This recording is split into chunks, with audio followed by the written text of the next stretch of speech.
আসসালামু আলাইকুম গাইস, কেমন আছেন সবাই? আশা করি ভালো আছেন। এই মুহূর্তে আমি অবস্থান করতেছি হানিফ মাল্টা এগ্রো ফার্মে। দেখতে পাচ্ছেন আমার পিছনে এটা হচ্ছে একটা মাল্টা গাছ।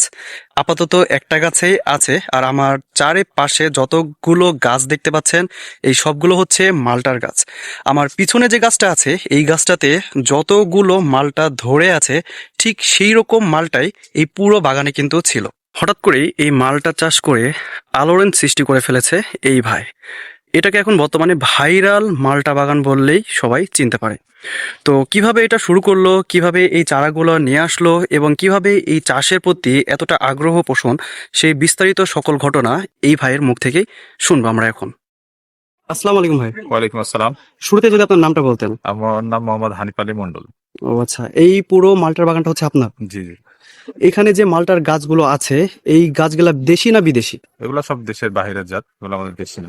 ও আচ্ছা, আপনার এই যে মালটার যে জাতটা, এই জাতটা যদি নামটা আপনি বলতেন। এটা নামটা সঠিক আমরা জানি না, এটা আমরা নাম এখন দেয়া, সেটা হচ্ছে ইয়োলো মাল্টা। ইয়োলো। ইয়োলো মাল্টা ও এটা ইয়োলো নামে মালটা। পরিচিত। তো এইটা যে আপনি করতেছেন, এটা আপনি শুরুটা কিভাবে করছেন? আমি শুরুর দিকে আমার আব্বা হচ্ছে একজন কৃষক এবং ফল চাষী। তিনি রাজশাহীর প্রথম পেয়ারা বাগান যারা চাষ করে তাদের মধ্যে তিনিও একজন। অনেক বছর থেকে পেয়ারা চাষ করে। তো আমি এটা 2019 সালে আমি শুরুর দিকে এখানে হচ্ছে বাগানটা করি। এটা মিশ্র একটা ফলের বাগান। বাবা থেকে অনুপ্রেরণা পেয়ে বাগানটা করা। এখানে মালটা, কমলা, পেয়ারা, আম, আরো বিভিন্ন রকম থাই বারমাসি কদবেল থাই, আমরা বিভিন্ন রকম ফল নিয়ে আমি কাজ করি এখানে। ও, তো আপনার হঠাৎ করে মনে হলো কিভাবে যে এই মালটা চাষটা করি? মালটা শুধু না, এখানে সবকিছু আছে, কিন্তু মালটাটাই বেশি মানুষের কাছে একটা আকর্ষণীয় হয়ে গেছে। কারণ আমাদের দেশে এরকম ভাবে একটা আবহাওয়াতে সুন্দরভাবে মালটা হচ্ছে, আর কালারটা হচ্ছে একবার সেম বাইরের মালটার মতো। শুধু মালটা চাষটা না, সব চাষই আমি পরিকল্পিত ভাবে 2019 সাল থেকে শুরু করি।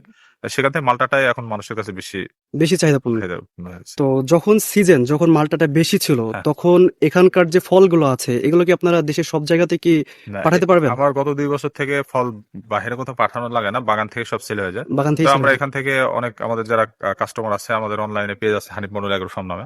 আমরা হচ্ছে অনলাইনে আমরা সারা বাংলাদেশে কুরিয়ার করে থাকি, গাছ এবং ফল সবগুলো। এখানে চারা পাবেন, এখানে চারাগুলো আমরা কুরিয়ার করি। এখান থেকে ফল এবং চারা যদি সংগ্রহ করতে হয় জি। তাহলে কোথায় কিভাবে যোগাযোগ করতে হবে? আমাদের ফোন নাম্বারে কন্ট্যাক্ট করতে পারেন 01955 101018। 18। আমাদের ফোন আর নাম্বারে আপনাদের ফেসবুক যে পেজটা আছে সেই পেজের নামটা একটু Hanif Mondal agro farm, Hanif Mondal agro farm. Bangladesh বললে চলে যাবে, হানিফ ও মন্ডল আচ্ছা, ঠিক আছে। গ্রামেই বিদেশি জাতের মাল্টা চাষ করে ব্যাপকভাবে আলোড়ন সৃষ্টি করেছে হানিফ আলী মণ্ডল। বিদেশি জাতের চারা এনে রোপণ করে সেখান থেকে মাল্টা উৎপাদন করে ব্যাপকভাবে আর্থিকভাবে লাভবান হচ্ছে এই হানিফ আলী মণ্ডল। বাগান পরিচর্যা থেকে শুরু করে যাবতীয় খরচ বাদ দিয়েও বছরে লাভ হয় 10 থেকে 12 লাখ টাকা।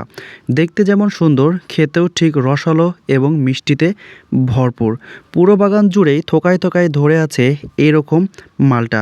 আর এই মালটা বাগানে প্রতিনিয়ত আসতেছে বিভিন্ন জায়গা থেকে দর্শনার্থী। মালটা বাগান পরিদর্শন করার জন্য প্রতিনিয়ত এই মালটা বাগানে ভিড় করছে বিভিন্ন জায়গা থেকে আগত এই দর্শনার্থীগুলো। বাগানে প্রতিনিয়তই মিলছে দর্শনার্থীর দেখা। আপনিও চাইলে তাদের থেকে চারা সংগ্রহ করে নিজ উদ্যোগে এইভাবে মালটা চাষ করে আর্থিকভাবে লাভবান হতে পারবেন।